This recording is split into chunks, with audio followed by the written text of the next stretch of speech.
Hi everyone, this is Rupayan.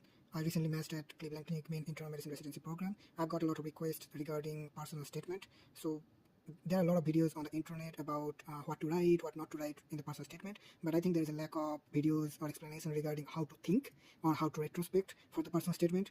And I think I'll make 2-3 separate 3 to 5 minute videos regarding what to think, how to retrospect, and what to write in the personal statement. So please bear with me. And I spent almost 24 hours on and off to jot down this video, so use it properly. So please remember that in your 23 to 34 years of life, whatever may be your age, you have had enough experiences in life to write an outstanding personal statement. So please do not think that you don't have enough experiences or you don't have enough hardships to write down a good personal statement. That is not true. You have to find out some good or pertinent experiences and integrate those learnings from those experiences with the essence of medicine. And that's why I'm here. I'm here to help you retrospect and direct your thought process in such a way that you can easily find those meaningful experiences and learnings. So first of all, I would say think from an American program director perspective. Think that you are pitching yourself to the program director or interviewer, and do not ask for sympathy. Sometimes I've seen people saying that, please, I'm helpless, please take me. Please do not do that. That's a big red flag. Some of the best personal statements focus on ordinary events that many people may have experienced, but what makes the essay or the personal statement stands out are the writer's unique insights and ability to reflect on these experiences. This is directly quoted from AAMC website. I think that's a great advice. I think you should keep your mind open while listening to this video and take my advice with a grain of salt, because this is my perspective, and in literature you can have thousands of right ways of doing things. So tips before starting your personal statement. I think the best way is to not to look at any personal statements before the first draft of your personal statement, because everyone, so to become outstanding or to become extraordinary, you have to have something that's unique to yours, or that the perspective has to be unique from your thought process. So I think if you see or look at any other person's statement, your mind will be wired in that perspective only, and it becomes very difficult to think about any kind of unique ways or unique ideas of thinking. You can use this timeline. First, make a draft. Do not think about any word limits or number of pages, or do not look at any other personal statement. And then look at 5 or 6 personal statements of the matched applicants so that you can get a hang of what really worked. And then think about 1 or 2 themes of your personal statement, meaning that think about 3 or 4 characteristics of yours you want to show to your TD or the interviewer, and then tailor your personal statement within 1.5 to 2 pages. Keep in mind those themes that you want to show to your PD, and then send those personal statement to your seniors who are already in the residency.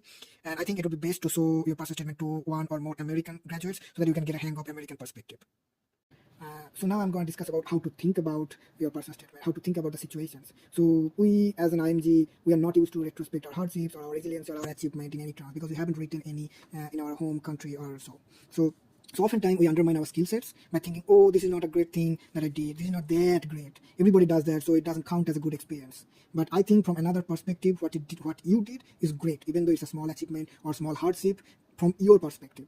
So for example, you had to manage your family issues, wrap regular medical college stress, and take an important exams like step 1, and you aced it. So I think this might look normal to you, because you might think that, okay, everyone goes through this, so I don't have anything to show or anything unique.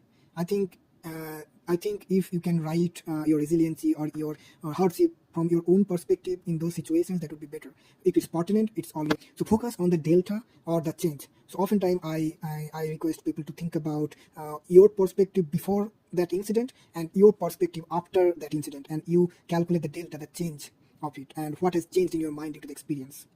I think that would really help you write your personal statement, think about the situations, and basically show the program director or the interviewer that you can think of different situations from different perspectives.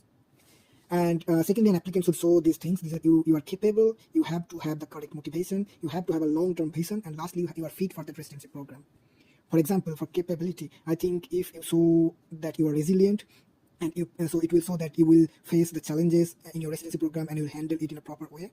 And next, motivation. So I think of some of your motivating factors that will not fade away with time. So in business, we call it market demand, so it will be always high. Vision, this is an important thing, but this is optional. I think about your vision on how medicine should look like, or what do you want to do with medicine, or with what you have learned during your medical school. So I think there's always a point where we think that, okay, medicine should be like this, medicine should be like that. And if you can find out those points, those gaps, and figure out how your experiences will fill that gap, that would be an awesome experience to write. It will show that you have a vision and you are working on it, or you will work on it to make it happen. but this is very difficult, and this is an optional. If you can think about it, that's really good. And now the last part is fit. Show them, or show the program director some of your personal characteristics, so that the generalized residency, do not be arrogant, do not be like, you have to have like hardworking capabilities, you have to have a teamwork spirit. I think on the next video I'm gonna discuss about how to retrospect about those characteristics, and it will be a nice game. Thanks. Have a good day.